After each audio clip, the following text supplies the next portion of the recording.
सन 1958 का यज्ञ होने वाला था। उसके लिए गायत्री मंत्र लेखन अभियान चल रहा था। एक राव जी साहब हमारे घर आते थे। उनके कहने पर मैंने मंत्र लेखन किया, पर कुछ ही दिनों बाद उनका देहांत हो गया और हम उस यज्ञ में शामिल नहीं हो पाए। बाद में सन 1962 में पिताजी के साथ मैं मथुरा में पूज्य गुरुजी से मिली। गुरुजी ने हालचाल पूछा। बहुत कम उम्र में ही मेरे पति चल बसे थे। गुरुजी ने कहा, बेटी तेरा मन नहीं लगता तो तू मेरे पास आ जाया कर, फिर तो हमारा आना जाना लगा ही रहता। गुरुजी खूब बातचीत करते, खूब प्यार देते। सत्र पूरा होने के बाद भी हम कई दिन तक गुरुजी के पास गायत्री तपोभूमि मथुरा में रुक जाते थे। मैं गुरुजी के पास बैठी रहती, वे अपना लेखन, लोगों से मिलना जुलना आदि काम करते रहते। एक दिन गुरुजी ने मुझे अपने पास बिठाया। मैं गुरुजी के पास ही तख्त पर बैठ गई। गुरुजी ने कहा, तुम रामायण पढ़ती हो, गीता पढ़ती हो, 12 अक्षरी ओम नमो भगवते वासुदेवाय नमः जपती हो, ये अच्छी बात है। एक माला गायत्री मंत्र की भी कर लिया करो। मैंने कहा, गुरुजी मैं गायत्री मंत्र 24 बार जपती तो हूँ। गुरुजी बोले, एक माला कर लिया कर। फिर गुरुजी ने मुझे अपने पास बिठाया और रामायण की कुछ चौपाइयाँ बोलने लगे।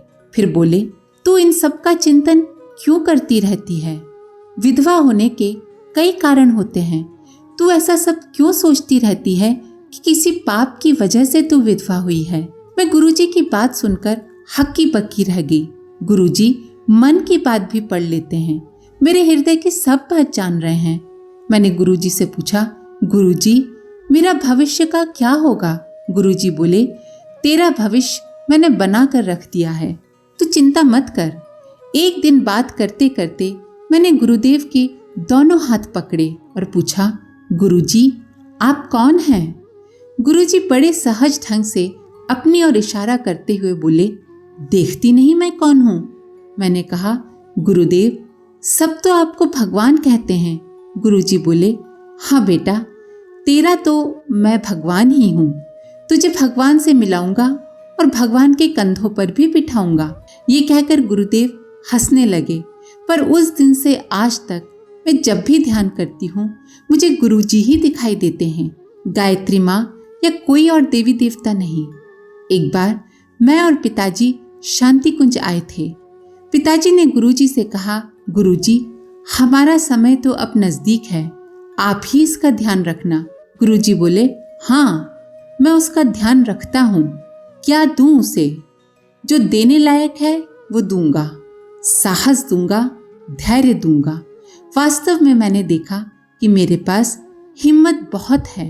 एक बार मैं बद्रीनाथ गई। पिताजी बद्रीनाथ का विवरण सुनाते थे कि रास्ते में बहुत ऊंची ऊंची पहाड़ियां हैं, खाइयां हैं। मैं सोचती थी जाने कैसा लगता होगा। बस में से जब मुझे गहरी खाई दिखाई दी तो मुझे बहुत डर लगने लगा, सांस फूलने लगी, घबराहट होने लगी। इतने में मुझे लगा जैसे बस की खिड़की में गुरुजी खड़े मुस्कुरा रहे हैं। मैंने गौर से देखा तो वो ओझल हो गए। फिर थोड़ी देर में लगा जैसे खिड़की में गुरुजी हंस रहे हैं। 3-4 बार गुरुजी मुझे खिड़की में हंसते मुस्कुराते दिखाई दिए। उनकी इस आंख बिचौनी में और उनके दर्शन करके मेरा मन इतना प्रसन्न हो गया कि मेरा सारा डर कहाँ चला गया मुझे पता ही नहीं चला और फिर रास्ते भर मुझे डर नहीं लगा। सन 1981 में एक दिन शिकोहाबाद जिला फिरोजाबाद में हमारे पैतृक घर में डाकू आ गए।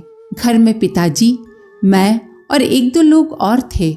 लगभग रात हो गई थी। हम लोग चारपाई पर मच्छरदानी लगाकर सोने ही जा रहे थे। घर में डाकू आ घुसे। उनके हाथों में बंदूकें थी। सामने के रास्ते से पुलिस वाले अक्सर आया जाया करते थे और कभी कभी पानी पीने के लिए घर में भी आ जाते थे। हमने सोचा शायद पुलिस वाले होंगे। इतनी ही देर में डाकू लोग आंगन में हमारी चारपाई के पास आ गए। मच्छरदानी खींचकर एक तरफ कर दी और बंदूकें तान कर बोले, हम आप लोगों को कुछ नहीं कहेंगे, बस पानी पिला दो। जब तक हमने उन्हें पानी पिलाया उन्होंने घर का जायजा लिया कि घर में कितने लोग हैं। 2 लोग हमारे ऊपर बंदूक ताने खड़े रहे। बाकी लोगों ने जो कुछ उनके काम की चीज घर में मिली उसे बांध लिया। घर में 15-20 तोला सोना रखा था। जहां वो रखा था वहीं काष्ठ पात्र आदि पूजा के बर्तन रखे थे। डाकुओं ने सोचा यहाँ तो सब पूजा का सामान है, इसलिए उन्होंने अलमारी की ज्यादा छानबीन नहीं की। इस प्रकार जेवर आदि सब बच गए।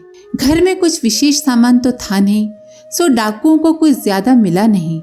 वे पिताजी के पास आकर बोले, इतना बड़ा घर है, पैसा भी खूब होगा, बताओ कहाँ है। पिताजी ने कहा, मैं तो अपने पास रखता नहीं, ये मेरी बेटी है, इसी को सब दे देता हूँ, इसी से पूछ लो। उन्होंने मुझसे पूछा, माताजी पैसा तो बहुत होगा आपके पास, कहाँ रखा है। घर में कुछ विशेष पैसा तो था नहीं। मैंने उन्हें सब सच सच बता दिया कि पैसा तो हमारे पास बहुत है पर घर पर नहीं है। सामने जो इंटर कॉलेज है कुछ पैसा उसको बनवाने में लगा दिया, कुछ पैसा शांति कुंज हरिद्वार में हमारे गुरुजी रहते हैं उन्हें दे दिया। अपने खर्चे के लिए जो रखा है वो बैंक में जमा है। घर खर्च के लिए थोड़ा सा पैसा घर में है, वो सामने कोठरी में पूजा के पास डब्बे में पड़ा है। वो पैसा डाकुओं को पहले ही मिल गया था। मेरी बात सुनकर डाकुओं में से एक ने कहा, सबको कमरे में बंद कर दो। इतने में किसी एक डाकू की नजर छत पर पड़ी। उसे लगा वहां कोई है। उसने पूछा, वहां कौन है? मैंने कहा, हमारे अलावा और कोई तो है नहीं। वो बोला, छत पर कोई है। हमने कहा, नहीं कोई नहीं है। पर डाकुओं को छत पर कोई सफेद धोती कुर्ता पहने और हाथ में बड़ा सा डंडा लिए खड़ा दिखाई दे रहा था। वे बोले, छत पर सफेद धोती कुर्ते वाला कौन है? ऊपर जाने का रास्ता किधर है? और घर के एक व्यक्ति को आगे करके वे सीढ़ियों की तरफ भागे। वे सीढ़ियां चढ़ ही रहे थे कि पता नहीं क्या हुआ। वे हाफते हुए और डर के मारे कांपते हुए उल्टे पैरों भागे और भागते ही चले गए। घर का जो कुछ सामान उन्होंने पोटलियों में बांधा था उसे भी थोड़ी दूर जाकर एक पेड़ के नीचे छोड़ गए। इस प्रकार पूज्य गुरुदेव ने घर में घुस आए डकैतों को भगाया। मेरे पिताजी के पास काफी जमीन जायदाद थी। पिताजी की अकेली संतान होने के नाते मैं उनकी अकेली वारिस थी। पिताजी की मृत्यु के बाद हमारे ही परिवार के कुछ लोगों ने संपत्ति के लालच में मेरी हत्या करने की साजिश रची। वे लोग मुझे कभी कभार कह भी देते थे, अकेली वारिस हो, कोई मार डाले तो। पर मेरे मन में शंका तो दूर, ऐसा कोई ख्याल भी नहीं आया कि इनकी बात में कोई सच्चाई भी हो सकती है। पिताजी की मृत्यु के बाद परम वंदनीय माताजी का पत्र आया। लिखा था, तू शांति कुंज आ जा, गुरुदेव चिंता करते हैं, कहते हैं छोरी वहां अकेली है, कोई गला घोंट देगा। कुछ दिनों बाद वीरेश्वर भाई साहब कार्यक्रम के लिए हमारे क्षेत्र में आए। उनके पास से भी संदेश भिजवाया और कहा, लड़की वहां अकेली पड़ी है, देख कर आना और उसे आने के लिए कहना। मैंने भाई साहब को शांति कुंज के लिए कुछ अनुदान दिया और कुछ ही दिनों में अपना काम समेट कर आने का संदेश दिया और सप्ताह भर बाद ही मैं शांति कुंज आ गई। आने के बाद ही मुझे मेरी हत्या की साजिश के बारे में पता चला। इस प्रकार पूज्य गुरुदेव ने दूर रहते हुए भी आने वाली विपत्ति की ओर संकेत ही नहीं किया बल्कि मेरी रक्षा भी की। पिताजी की मृत्यु के बाद जब मैं शांति कुंज आ गई तो एक बार मैंने गुरुजी से कहा, गुरुजी आप मेरा ध्यान रखना। गुरुजी बोले, बेटा मैं धोखा देने वाला आदमी नहीं हूँ। तुमने मेरा पल्ला पकड़ा है तो निराश नहीं होने दूंगा, किसी को तुझे सताने भी नहीं दूंगा। ध्यान तो मैं तेरा पहले भी रखता था, अब विशेषकर रखूंगा। सूक्ष्म शरीर से 100 वर्ष तक तुम्हारे साथ रहूंगा। फिर उन्होंने मेरे सिर पर हाथ फेरा और कान में उंगली डाली। मुझे बड़ी दिव्य अनुभूति हुई। ऐसा लगा जैसे मेरे चारों ओर आनंद ही आनंद छा गया। हर क्षण गुरुदेव की निकटता का आभास होता रहा। ऐसा लगता रहा जैसे सर्वत्र गुरुजी ही गुरुजी छाए हैं। 3 दिन तक मैं उस दिव्य आनंद, अलौकिक आनंद की मस्ती में डूबी रही। प्रस्तुति श्रीमती श्रीदेवी यादव। बात जनवरी 1981 की है। परम पूज्य गुरुदेव सुल्तानपुर गायत्री शक्तिपीठ वह गायत्री प्रज्ञा पीठ में प्राण प्रतिष्ठा के कार्यक्रम हेतु आए थे। वहां से उन्हें लखनऊ जाना था। हम दोनों के मन में प्रेरणा हुई कि गुरुजी को लखनऊ तक विदा करने चला जाए। उन दिनों हम दोनों महिला और पुरुष चिकित्सालय में अधीक्षक के पद पर तैनात थे, सो छुट्टी बड़ी मुश्किल से मिलती थी। लेकिन उस दिन रात में सीएमओ से बात हुई और छुट्टी मिल गई।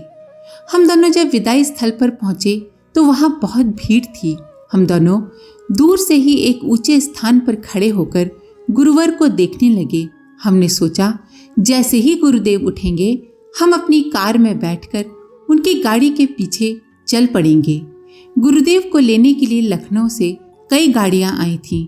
हम सोच रहे थे यदि गुरुदेव हमारी कार में बैठकर चलते तो हमारा कितना सौभाग्य होता। गुरुदेव के उठते ही हम अपनी कार के पास पहुंच गए। गुरुदेव आए और हमारी कार के पास आकर खड़े हो गए और बोले, हम इसी में बैठेंगे। डॉक्टर शर्मा जी ने कार का दरवाजा खोला और गुरुदेव उसमें बैठ गए। हमारी तो खुशी का ठिकाना ही नहीं था। मन ही मन हम सोच रहे थे हम कितने सौभाग्यशाली हैं जो गुरुदेव ने हमारे मन की बात बिना कहे ही पढ़ ली और हमारी अभिलाषा पूरी की। रास्ते में एक जगह गुरुदेव ने कार रोकने को कहा। कार जहाँ रुकी थी वहाँ दूर दूर तक कोई नहीं दिख रहा था, पर अचानक पता नहीं कहाँ से 15-20 लोग आरती का थाल लेकर आ गए।